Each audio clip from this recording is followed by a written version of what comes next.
What's up, y'all? Your girl G here. Welcome back to my channel. Appreciate you for tuning in. Now look, Tambra, aka Phaedra Parks, the new Phaedra, the Phaedra of Belle Collective. Miss Tambra, what you not gonna do is keep playing in our faces now. You're not gonna insult my intelligence like that. There's one way to get under my skin, to try to insult my motherfucking intelligence. Miss Tambra, what happened to the we gonna get married then have a baby, you know, KISSING, you know, here come a first come marriage, then come a baby in a baby carriage. Like, what happened to that? Real fast, Damon, aka Greedy, his old greedy is, figured out a way to get everything that he want. And bitch, what do you got that you want? Besides a man. Come on, Tambra. Come on, Tambra. Come on. Like, that's what y'all can say is, come on, girl. Y'all, Belle Collective, it's so good. I love Belle Collective. The season has been entertaining thus far. And it's already the finale. Why does it feel like it? And it's only episode 9. Like, dang, y'all couldn't squeeze out 2 more episodes. Like, at least make it to episode 10. It's not looking like Tamra's gonna show up to the reunion or Damon, because they really don't want that heat. They really don't want that heat. They don't. They don't want that heat. Damon don't want that heat. He don't have to face the facts. Tambra, she not trying to see that she gonna have to start over, and that's why she's ignoring everything, because Tambra is not liking to have to accept the idea of starting over. So, bitch, I'm just gonna deal with this one, is what she's giving, and it's really unfortunate. We'll get into all that, y'all. Belle Collective, let's go ahead and get into it. If you're new to my channel, I appreciate you for tuning in. Go ahead and hit that subscribe button. Y'all make sure to hit that thumbs up button. Make sure we're getting some more interaction on my page, y'all. Y'all gotta make sure if you stop by, hit that thumbs up button. It is free 99. It ain't gonna kill you. It ain't gonna hurt you. Your girl ain't asking for merch, okay? Just a little click, you know, right there. Just a little click on that thumbs up button and subscribe. That's it, okay? Belle Collective. So we open up with, we have Marie Monroe, Akeisha, and Letitia. You know, all meeting ever since the sister venture. Basically, they all decided, look, we're gonna be, you know, clean slate. We're gonna try to meet each other in the middle and actually genuinely get to know each other. You know, as they're there and everything speaking, Letitia, you know, lets Akeisha know, because Akeisha was like, look, you know, I had no idea that y'all were feeling this way about me, like had all this animosity low-key about me. So she's feeling like, you know, I walked into the brunch already basically set up because you were already feeling some type of way. And, you know, Letitia, she was like, yeah, because basically Tambra told us, like, you shady, you know, be careful of what she says. And, you know, Akeisha wanted to try to make the difference of, oh, shade and shady. I've used somebody who's shady as like a liar, you know, deceitful, you know, all that type of stuff like that. Nonetheless, though, a person who throws shade real hard is who we call Shady Boots. Shady Mexican messy boots. That's it. Like, point blank, period. But, you know, Tambra and, Letitia and Marie Monroe, you know, they basically told Akeisha, look, we had heard these things, and, you know, how are we supposed to be in a room with somebody who clearly ain't even feeling us and got negative shit to say, and, you know, not keep our good eye on her, basically. You know, basically it was like, girl, Tambra basically set you up. Now, I believe Tambra, especially Akeisha, like, damn, like, I've known Tambra from high school. We never had no issue. Like, this was shocking to me. And I feel like Tambra is probably one of those low-key girls who, oh my gosh, these spam calls, get out of here. Tambra low-key is those girls who be in the in-girl clique, but low-key want to take down the girl. She's like the Lindsay Lohan of the Mean Girls. You know, I may be in the clique, but bitch, I'm secretly trying to take you down. All right. And that's why Akeisha now had to look at Tambra and, you know, might be her friend from a distance. So they, you know, get over that. Marie lets it be known that she's opening up a methadone clinic especially after her mom relapsed, because her mom let them drugs. I'm on drugs, baby. Because I'm a drug addict. I love drugs. Let me quit playing. Let me stop. I'm not laughing at the situation. It's the way that she said it. Because I'm a drug addict. Anyways, yeah, it's unfortunate her mom has relapsed. She's like, yeah, my mom went missing. It's been like a week. And so she's like, I know what that means. It's typically not a good thing. And it's super unfortunate when you have a family member. Usually almost every family member has somebody that deals with it. I have a family member that deals with addiction, and it can be a battle. It's definitely a battle. But she is the first black woman to open up a methadone clinic in Mississippi Jackson, and that is a success in itself, because it's like, damn, the first black something. Once again, we back at the first black, and it's like, damn, we got so far to go for black people to feel like it's 2022, we still at first, So then they start talking about, Rip the Runway, and how basically Tambra, sent security over, and Tisha was like, damn, I wouldn't even say nothing like that. I was just talking to Greedy, letting it be known that Tisha said there was emotional connection, and, like Marie said, she sent security on that ass, okay? And so basically at this point, it's kind of like, what are they hiding? Like, what are you hiding, Tambra, that you literally don't feel like you don't want nobody talking to your man? It's like, you get it, you want to protect what y'all have, but, at the same time, it did kind of give off, like, bitch, don't know, like, we got shit to hide. It's kind of what it's giving off. So the next scene, we actually see Tambra going out. She stepped out of her car. She stepped in that car, so proud of her cheating ass nigga. They go inside, and of course they start talking about it, and she was like, how'd you feel about the show? And he was like, yeah, everything was great, but I don't do drama, I don't do drama, they want to sit there and put me in that mess, I can put that on them, that's just not what we do. You know how I get about you. If things start hurting you, I start getting sideways. And of course, I am just not going to deal with any of the drama. I know Demond, and I trust him so much. We are not going to let this decorator mess up our relationship. And it's so sad, because if she has so much going on, why is she concerned about us? It's like, Tambra, can you chill out with the enunciation? Like, I know your teeth and jawline gotta hurt. I know they gotta hurt. Like, let it ride, Tambra. Let the girl inside of you come out. Let the Mississippi Jackson come out. It ain't gonna kill you. But yeah, she was like, I really trust Demond, and I don't even understand why this girl wants to do this. She's clearly jealous, and of course over you, of course, like, what, she's so crazy. It's like a fatal attraction. And Demond like, man, I don't know what it is, just stay over there. That's all I gotta say, just stay over there. Cause I emotional connection. I ain't nobody. I knew this nigga wasn't shit when Latriece said, Tisha said there was an emotional connection, and this man said, I got an emotional connection with God. I said, oh, yep. Bingo, ancient nigga, girl, the red flags is flagging. The red, like, it's almost like Tambra is colorblind at this point, because this man is literally screaming red flags. Not only, forget the, Tisha and emotional connection part, because he said that happened anyways. They did have something back in 2014. So obviously there was something there, and he's feeling like, oh, she bringing it up now. So obviously there's a history that could be happening.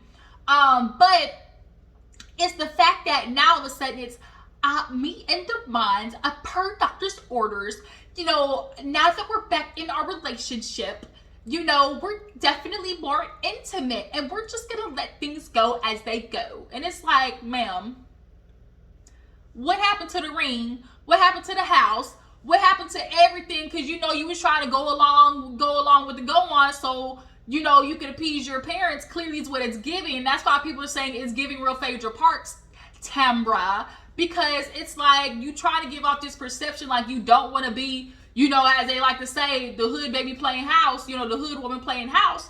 But bitch, you about to start playing house, because here go Demond, what you think about moving in? And that's another red flag, because it's like, now that all this shit's coming out, now it's like he's almost love bombing her, or just kind of like almost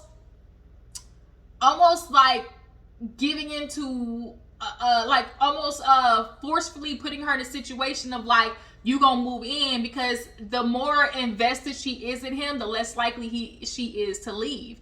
And Tambra, unfortunately, is a girl that you can mentally manipulate. Like, it's unfortunate.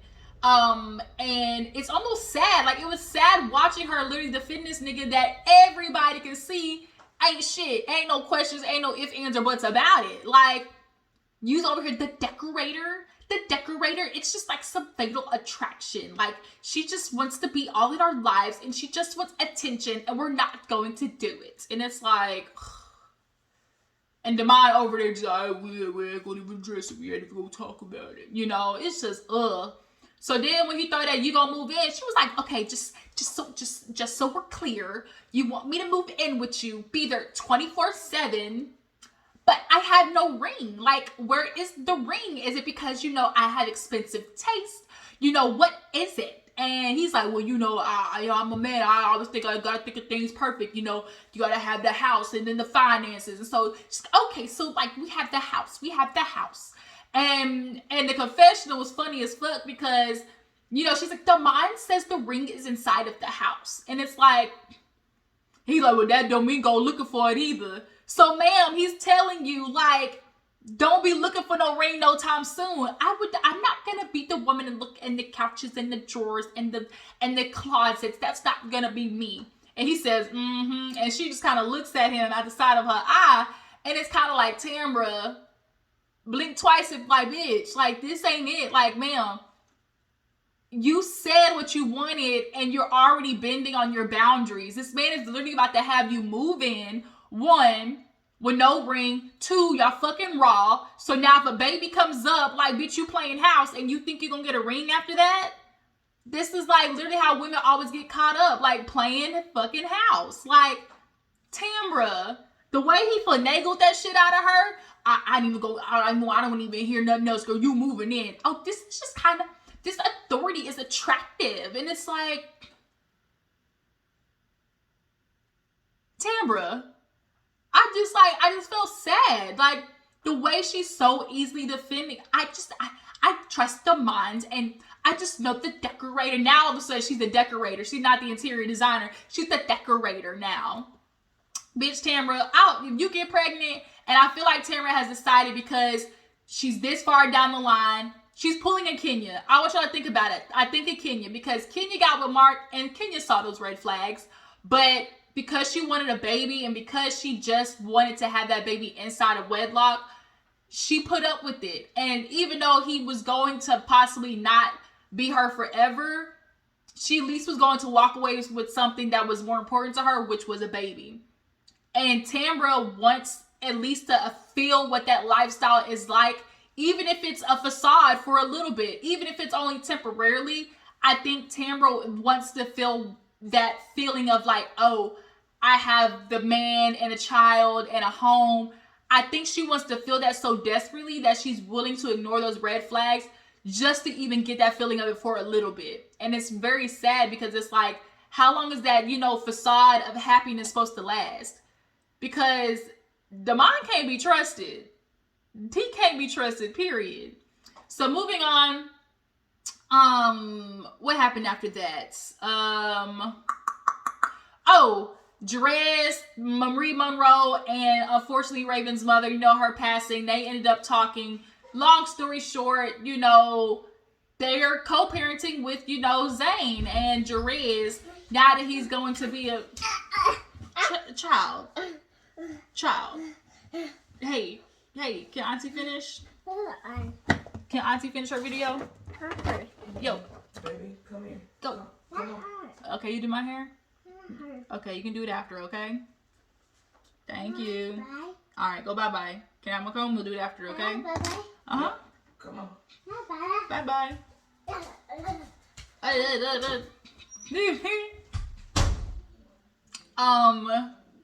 There go my little Bam Bam. She gonna bust on with every video, y'all. That's my little Tasmanian devil. I love her to death. Yeah, so basically Jerez and everybody's trying to figure out how to deal with the loss of Raven. And that situation is very weird. The fact that she got shot, and it almost seemed like either a drive-by. Some people said it possibly could have been gang-related. It was just like, was she at the wrong place, wrong time? But I know as a mother, that had to be the worst pain to feel ever. Now, what I fear is going to happen is Marie already coddles Jerez, but I feel like she's going to coddle him even more. I know, I understand you just lost her. This is going to be a lot. You know, he did, you know, do a little something of responsibility of having, you know, taking himself and doing online courses so he could be home. I'm sure Marie put it in his ear because, nigga, I got to work. So, like, you got to come home and take care of your child. But now she's saying it's time for him to go back. So who's going to watch the kid? I'm going to assume that'll be Raven's mom. But it's like Jerez is just giving real, yeah, you know, I'm going to step up to the plate. But where you going to be at? I just feel like Jerez is lazy. I feel like he clearly is dealing with, you know, depression. And Marie, you keep coddling him and you keep finding ways to try to fix other people. But ma'am, you need to worry about yourself. Like, you need to worry about you. And she's allowing Jerez to just coast, and it's like he can't do that no more. Like, because of the unfortunate passing, like, he's gonna have to really like take the place of two parents, and I don't think he's capable of doing that. And I think Marie doesn't really trust he's capable of doing that either, which is why she's doing most of the parenting. But that's also why he is the way he is, because you keep doing most of the parenting. Like, it's like an ass backwards ass, you know, pendulum. It's like she's doing most of the parenting because she can't trust. I feel like subconsciously she really can't trust her son to really do the parenting. But then in doing all of that, you're releasing him of the responsibility to learn how to do the parenting, if y'all can get what I'm saying. So Jerez, I hope he just gets his shit together, but from the looks of it, I don't think so. Baby shower, super cute, in the driveway, COVID friendly. The boy's mama, she came ready. They told her you're gonna be on camera. She put her good old wig on. The wig wasn't that cute though. It really wasn't. It was just all on her head cap, just all right here, curled up and everything. Had her little booties on, leopard dress, leopard. Okay, came with the leopard dress on. What's her name? Latriece. She came really nice. Latriece is just really good. Like, I love her style. Super cute. Her and Latisha do pretty good with their dressing, with their fashions, honey. But, you know, she said, can I have a lemonade? And so Gucci was like, lemonade? She was like, well, you know, I'm just going to let you know, bitch, I missed my period. And so Gucci was like, what? A baby? And we know Treese is not ready for that. She is not ready. She's like, not on duty? Not on duty. So nonetheless, they get D a car, nice little starter car, little Chevrolet, you know, mid-size SUV with the baby, gonna need the room and everything. And they also felt like, you know, would it be a good uplifter for D and feeling like, you know, she's getting support from everybody. God darn it, you know, we gonna get this thing going. I want to get a shirt, and JJ should start with God darn it on the front, because that is his word. God darn it, we gonna do the damn thing. Hey, look, let me get this bow in here in this car. God darn it. Like, he funny. Like, JJ is funny as hell. But he like, yeah, God darn it, we gonna get this baby together. You know, God darn it, Treese, you pregnant, you gonna have a baby, gonna need to be a baby boy. God darn it, got all these god darn girls. So Treese is holding the baby, like, so Gucci's little niece, and she tapping her on the back like this. She just like, I don't know how she holding it like this. I don't know how I'm supposed to hold this baby. And she rocking like this. What am I supposed to do? And it's like, oh, Lord Jesus, it's a fire. Like, Lord Jesus, help her, please. But yeah, it was a cute little baby shower. The daughters definitely, I think, need to address the fact that they made D feel uncomfortable. It is unfortunate that they couldn't just owe them to the fact that, like, just saying, you know, whatever we did do to make you feel that way, like, we apologize, I'll do better. Because it is 3 of them. Like, not like it's 3 daughters, so you would know that most likely they probably were kind of ganging up on her in a sense. I'm sure it felt that way. And not only that, it's these 3 light-skinned girls and then me, so it's just kind of like, I'm sure D, what she said is, she's like, I felt, you know, at a place uncomfortable and just like insecure, and I'm sure they did not, like, obviously they didn't help it, but they're gonna try to move forward as a family. So after Treese, she actually goes to, you know, speak with Cliff because of her missed cycle. She's 2 months late. And so she lets him know, like, I'm just kind of feeling like, babe, what's going on? Because I I'm late. And, you know, I don't know if it's because of stress. I don't know what's going on. But, you know, if I could be pregnant, you know, how would you feel? He was like, you know, at this point, I know you're a career woman. So if you have a baby, then yeah. But if not, you know, I know you a busy woman, you know. And so she's like, I just kind of feel like, I don't know if I'm ready. You know, how do you feel about you just being like a husband, you know? Because I'm a great wife. And he was like, a good wife. And she's like, a great wife. And he was like, a good wife. And I think he's going to keep saying that because at the end of the day, men view great wives as women who, one, tolerate a lot of bullshit, two, stay home and do nothing with their fucking lives. They just want women to stay home, cook, clean, and be their fucking sex toy. A mattress and a mule. Shout out to Erica De Niro. You know, and Cliff definitely being old school is just kind of giving her real, yeah, stay home. And having a baby will slow you down, you know, and it ain't never a right time. And honestly, it isn't. Like, you can plan a baby, want to plan a baby all you want, but is there ever really, like, yes, there's a better time than most, but, like, you're never actually genuinely going to be ready for a baby is what I mean.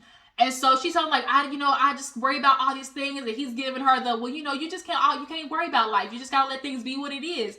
And it's true. It's like, you can be a person who's carefree and learning not to stress about life, but also being nonchalant about life is different. Somebody who doesn't address issues and being nonchalant, that's a little bit more dangerous than, you know, deciding I'm not going to stress over things that are out of my control. That's a different, you know, learning what you control, what's in your control, and not different than being nonchalant and being like, well, let the chips fall where they may type shit, you know? But I do feel like Latriece wants a baby. It's just, she doesn't trust men.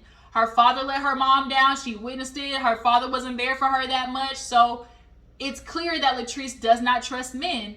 And Cliff wants to see that as well. I'm a good husband. She's like, according to you.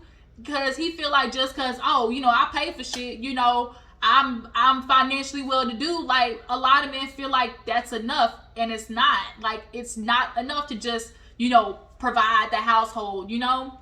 And so he's like, if you think I'm not a good husband, I know I can be a better dad. Like, I'm gonna love the baby more than I love you. And she's like, well, that's so crazy because that's what my dad said to my mom, and you know, how did that turn out? And he's like, well, I'm not your dad. And it's kind of like, it's clear that Latriece just does not trust men.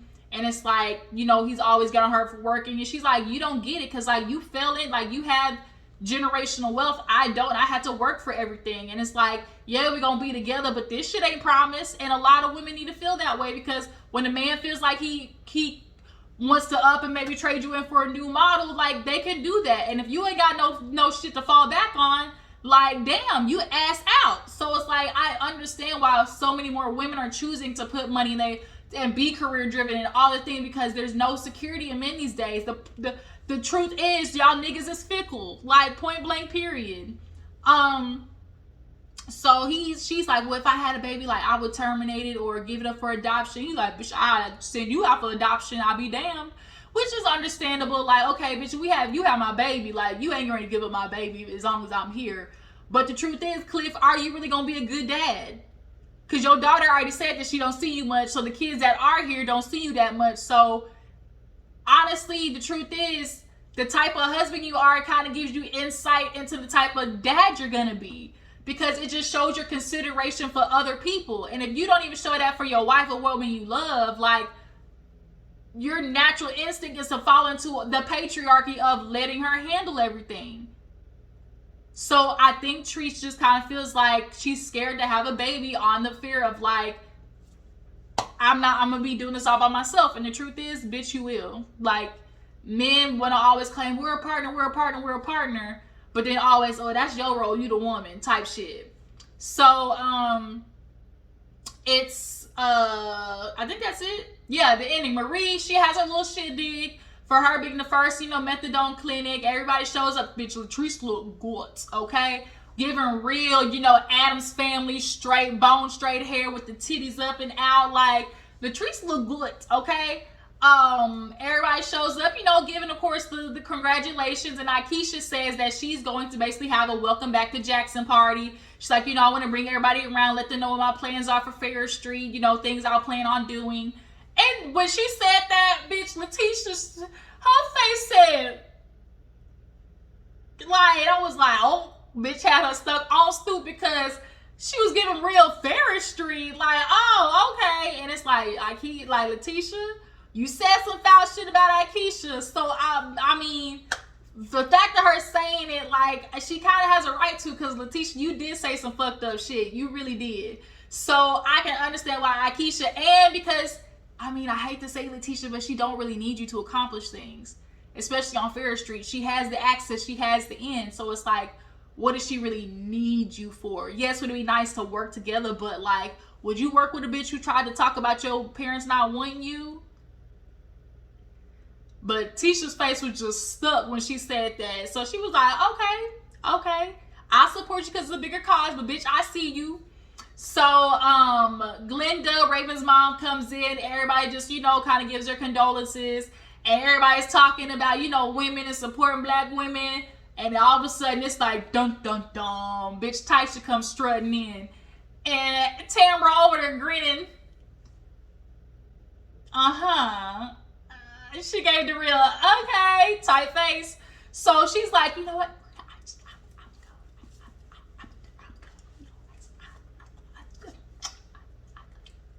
Everyone was like, where are you going? She's like, I ain't doing this. She checked out of that bitch. She tried to get that damn mic on her so fast.